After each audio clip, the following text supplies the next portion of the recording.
Hello students, I hope you are fine and you are safe in your life. So, we are going to discuss chapter number 1, which is the story of the village Palampur in ninth economics. This chapter is extremely easy. It is just to make you aware about the basic concepts relating to the economics. Mainly we are going to learn about factors of production. So, look here. Now, here in this chapter, you have hypothetical example of one village which is Palampur. Now, in Palampur, location is around 3 kilometers away from the village Raiganj and it is near to a small town Shahpur.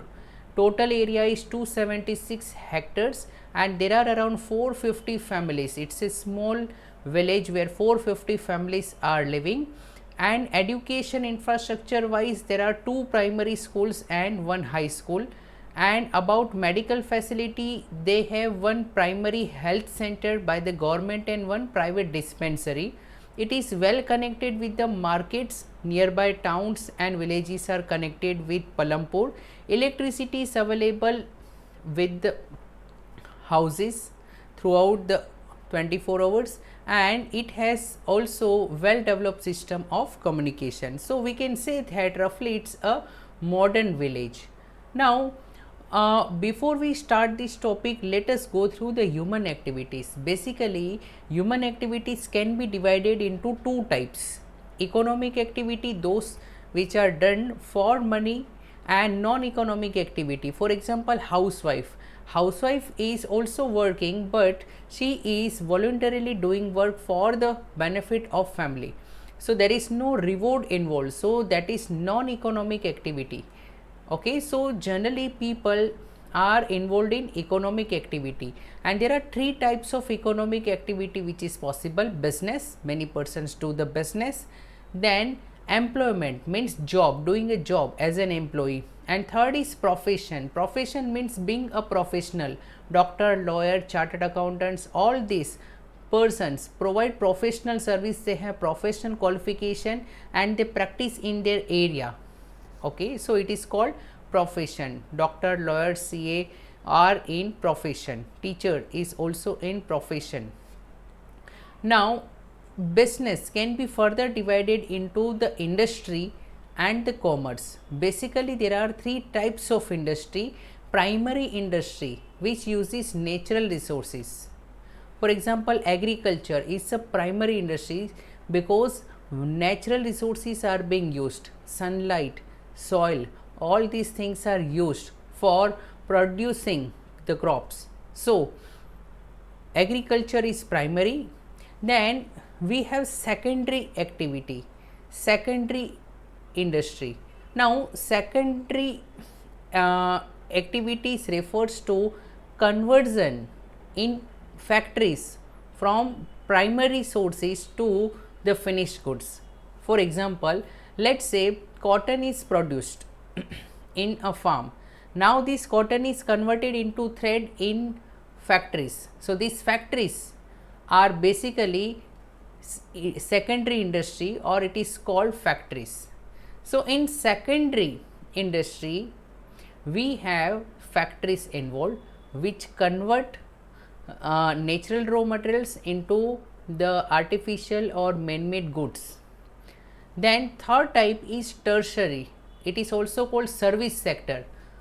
So, those who are involved in services, they are not directly involved in production, are in service industry. For example, banking. So, people in banking, they provide money. Insurance, they provide you safety when there is loss of goods, they provide you money. We also have life insurance. If there is a loss of life, insurance company will give money. We also have health insurance. If we get hospitalized, we get some money. So, banking people, insurance people are basically providing the services. They are not producing anything, neither man-made nor the natural one. They are into service. So, it is called tertiary sector or service sector. Okay. Another example, a doctor is also into tertiary sector. Doctor is providing his or her expert health related services, consultancy services. Okay. So we have three types of industry: primary, secondary and tertiary. Secondary basically involves manufacturing. Okay. So now let us discuss about the concept of production. What is production? So production is the process by which resources are transformed into useful goods and services. Resources are transferred into useful goods and services. Now to transform anything, okay, we need some resources. First of all, we need land. Land is a natural resource. We need land to produce anything. Okay. Then we need labor, we need people, we need human capital, human resources to do this activity. And thirdly, we need money, we need physical requirements, we need machinery. So these are called capital. So in economics, when they say capital, capital means money, and the things which money can buy is called capital. So variety of inputs which are required at every stage during the production is called physical capital. For example, machinery, yes, it is a physical capital because it is required throughout the production process. Okay. So capital means money, and money can be converted into the assets like machineries. So these are collectively called physical capital. So there are two types of capital: fixed capital and working capital. Okay. Now just now I have explained, in physical capital we have two types: fixed capital and working capital. Fixed capital I have already explained just now. So when you are repeatedly using factor of production for the production, then it is fixed capital. For example, tools, machineries, buildings, all these are repeatedly used in production. So these are used over many years. These are called fixed capital. Life is longer, it will be for many years.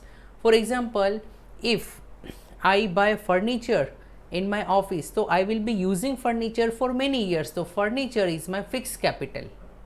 Okay, it's a physical capital, but it's a fixed one. Then we have working capital. Now working capital will be used up in the production. It will not be again and again used.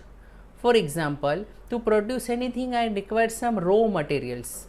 So these raw materials are used up in production. Okay. Suppose there is one carpenter, so he will buy some wood and convert into table and chairs. So this wood will get used up. So wood is a working capital. So raw materials and money will be used up in the production. It will not be again and again usable, and hence raw material and money is part of working capital. Okay. So unlike fixed capital, working capitals are not repeatedly used in production. Okay.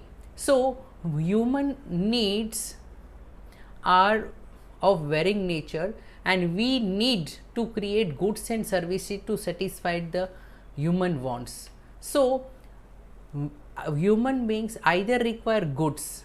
Goods means something tangible which can be consumed. For example, we require clothes, we require jewelry, we require toy. So all these are the goods which can be touched and felt, and it can be consumed. It can be used by us. And another thing can be the services. Human beings may also require services. For example, you need education, so you need good teachers to teach you. You need good doctors so that you can have good health consultancy. So apart from goods, we also require services. For example, we need entertainment services. We watch television, movies, YouTube channels. So all these are creation of services, and it is also needed to satisfy human want. So I hope you are basically clear about the concept of production. So why goods and services are produced? Why there is a need to produce? Because it creates utility. Utility is means increase in want or need satisfying capacity. It means that when you do some process, when you do some production process, then value of that particular thing to satisfy human wants increases. For example, there are basically four types of utility. The first is form utility. For example, if there is a wood, so wood is of no use, but if this wood is converted into the chair, then form is created, form is different. So earlier wood is now changed into a new format, so it is creation of form utility, which is in the form of furniture. So form utility is one type of utility where goods will change its format so that it becomes more useful. Then place utility. Okay, now some goods are demanded in some place, so to transport the goods from one place to another place, we need the services of transporters. So transportation creates place utility. Okay, for example, coal. So in coal mine, coal is there, but it is not that much useful. It is useful only when it is transported into the engine, coal engine, then it will be useful. Then third type of utility which we have is time utility, where houses create this time utility. Now how time utility is important? Let us assume, let's say in a particular season there is one particular crop, okay, but people will demand that particular crop throughout the year. For example, rice and wheat. So it needs to be stored properly in the warehouse, so that if there is bumper production, it should be properly stored, and as and when people need it, it should be available. So proper warehousing will ensure that goods are available as and when consumer requires. So it creates which type of utility? It creates time utility. And fourth type of utility, service utility. Doctor, engineer, chartered accountants, lawyers, all these people are involved in providing services. So they provide service utility. It means through their services, they are able to satisfy your wants and desires. Okay. Now let us discuss about factors of production. There are basically four factors of production in economics to produce anything: land, labor, okay, because land is basic necessity on which we will support our activities. Labors, that is human capital, people are needed to operate land, machinery and all. Capital, money is also needed. Without money people won't work and you can't buy machinery. And entrepreneurs are needed. What is entrepreneurs? So entrepreneurs are businessmen. So difference between normal labor and entrepreneur is that labor is not having that much skill. Entrepreneur are the businessmen, those who know what to produce, when to produce, how to produce, at what time to sell, where to sell and how to earn profits. So hence entrepreneurship or entrepreneurs or businessmen are very important factors of production. So what is factors of production? It is an economic term that describes the input used. What is most important? Input used in production of goods or services, so that we can make profit. So these are the inputs, these are called factors of production. So to produce a wheat, farmer needs land, yes, seeds, tractors, thresher, all these things are required. So these are known as factors of production to produce the wheat. So every organization, every production is through combining land, labor, physical capital and human capital, and collectively these are called factors of production. So one example, we have one factory, Plastin India Limited. So land, they have approximately 13 acres of land, and building is built up on 33,000 square meters. They have around 700 skilled and 1300 unskilled people, it means labor. Then capital, they have 100 crores fixed capital and 200 crore working capital. Working capital is generally used for raw materials and money needed to pay day-to-day expenses. And entrepreneur is Mr. Prakash Kumar Parekh. So, in this chapter we are going to learn few important concepts which are listed here. Let us go through the concepts one by one. So, actually land is fixed. In village Palampur we have around 276 hectares of land. Out of this, 250 hectares of land is cultivated and 26 is not cultivated. And out of this 250 acres cultivated land, 200 is under irrigation. It means proper irrigation facility is there, and for rest 50 it is unirrigated. It means irrigation facility is not there. And out of 450 families, 75% of people, that is around 338 people, are dependent upon agriculture, either as a farmer or as a farm labor. It means agriculture is the main occupation in this village. Out of 450 families, around 75% means 338 families are directly or indirectly dependent upon the agriculture. Now, is there some way by which we can grow more on the same land? Yes, there are two methods. First is called multiple cropping. Multiple cropping means taking or growing more than one crop in the same piece of land during a year is called multiple cropping, means do cropping multiple times. So, here we have the season rainy, autumn and winter. So, Kharif and Rabi types of crops are possible, and generally these people of Palampur grow in rainy season jowar and bajra. Okay, in winter they grow wheat, and rest they also keep potato as the third crop, so that they are able to get most out of the land. Now, another way is the modern farming methods. Now, especially after green revolution, we know that there is an introduction of HYV, high yielding variety seeds, HYV seeds, and due to use of fertilizers, pesticides, insecticides and modern farm machineries, production per hectare of land increased tremendously. So, as you can see here, traditionally you can grow 1300 kg per hectare, but using modern technique you can grow around 3200 kgs per hectare. So, there is tremendous rise, more than double production is possible through modern farming methods.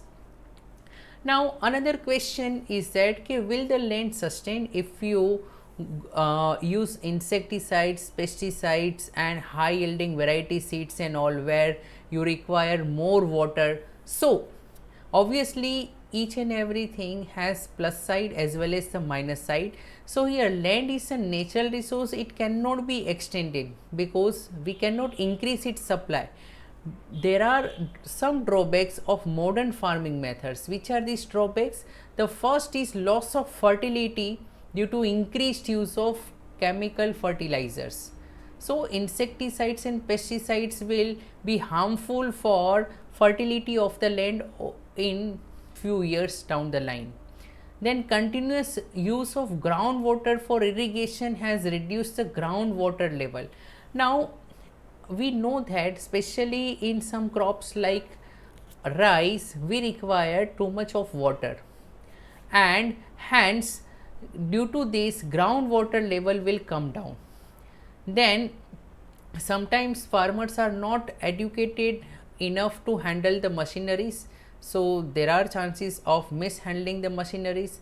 Then sometimes water pollution gets created because due to use of insecticides and pesticides, the water gets mixed up with these chemicals and sometimes it gets released in the normal river or lake and it creates water pollution. Then many a times cost of maintenance is very high, means all these machineries and all require proper maintenance.